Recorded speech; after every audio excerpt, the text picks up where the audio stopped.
2-point lights inside. Depends on your settings, on whether or not you need them. Get those. These are pieces out of a different prop that I added because I thought they look good.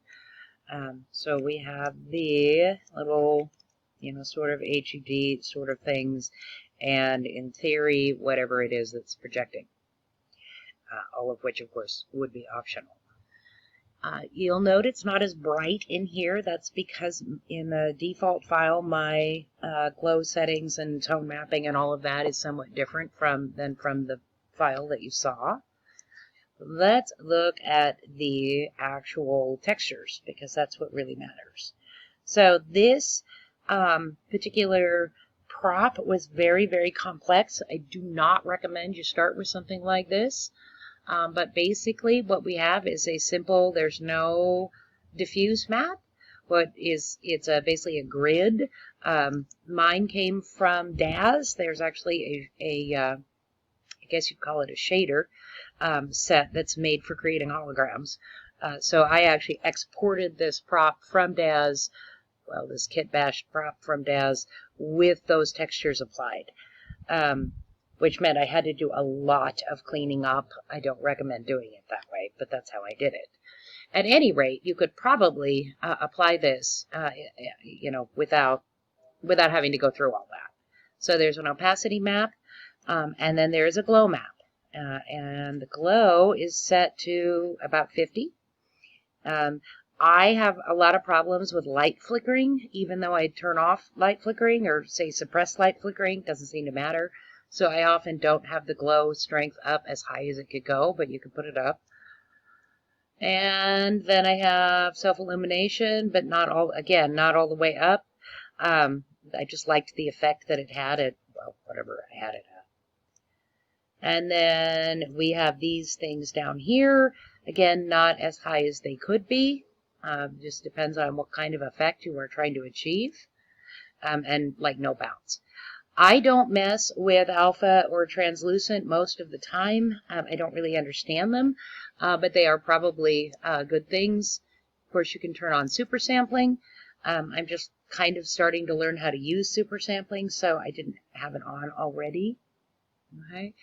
Now, because of the way I created the prop, which wasn't maybe the best way to create the prop, I had some problems getting it to rotate on a center pivot, but that was a fairly simple thing to do, and you guys can mess with that. I believe the question was about how did I make the hologram. Well, that's how I made the hologram. I'm going to save this out so I have it, which apparently my computer doesn't want to do because it doesn't like running all of this at the same time. It's okay. I will edit this part out. You'll note it is not a terribly large file, 1,000 by 1,000. You can play with that. I keep all of the things for iClone in this miscellaneous for iClone, which is not a terribly organized way to do it, but opacity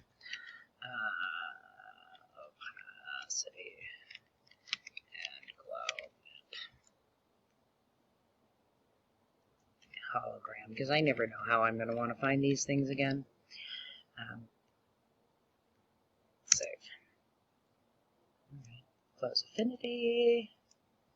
No, I don't want to save that. So, in theory, one could, I will take those out and detach them. Okay. And I'll detach that. And I'm going to delete that. Delete. I'm going to bring in a much simpler ship. Prop. Props. Props. Props. I have a simpler ship somewhere. It's either next level or game ready. Next level. Or, sorry, game ready.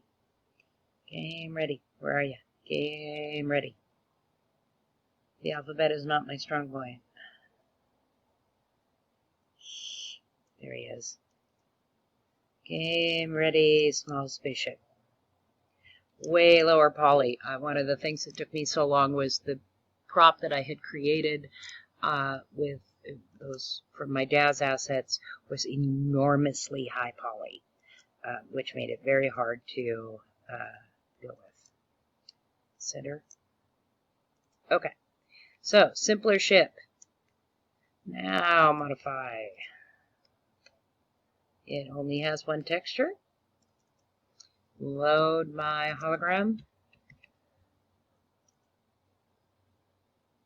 No, really, load my hologram. I don't like the changes they made in Windows with the latest update.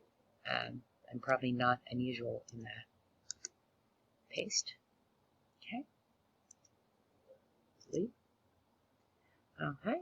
Now, that I would probably do some tiling, UV settings. I would not pick affect all channels because I'm keeping the bump, at least for this. I will lock ratio and go with 3. And then do the same with the glow, since it didn't pick all channels, lock ratio, and do 3. Okay. And then I believe it would be pick a diffuse color and pick an ambient color. They don't have to be the same, but obviously it's picking up on that. Let's go with a lighter color from that. There. All right, now we have basically our hologram.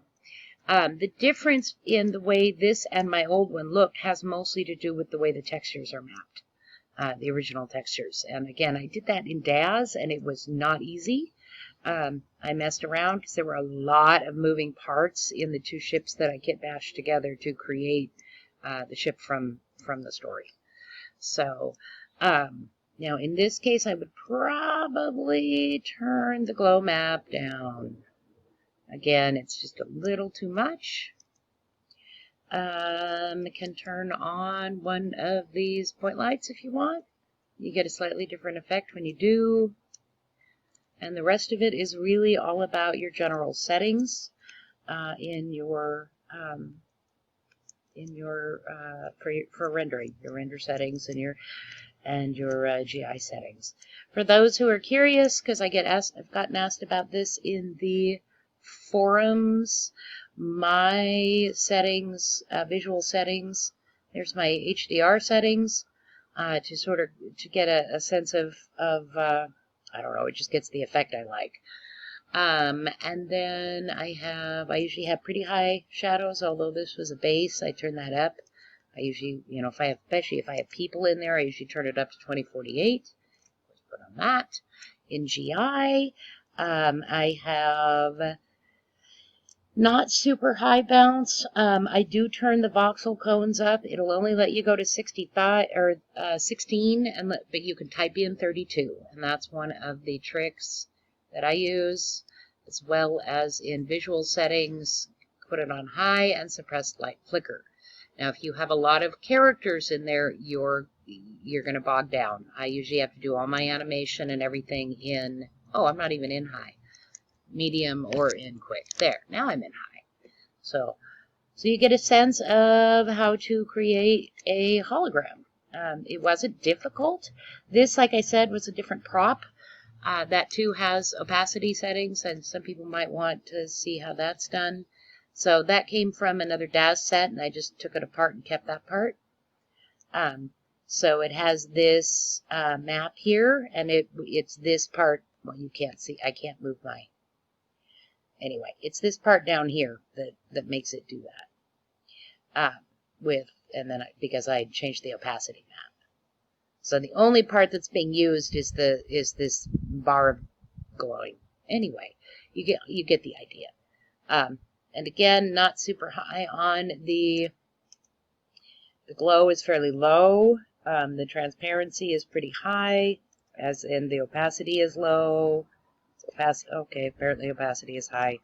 And then I have these things. So that hopefully gives you a sense of how to do that. And I hope it was helpful.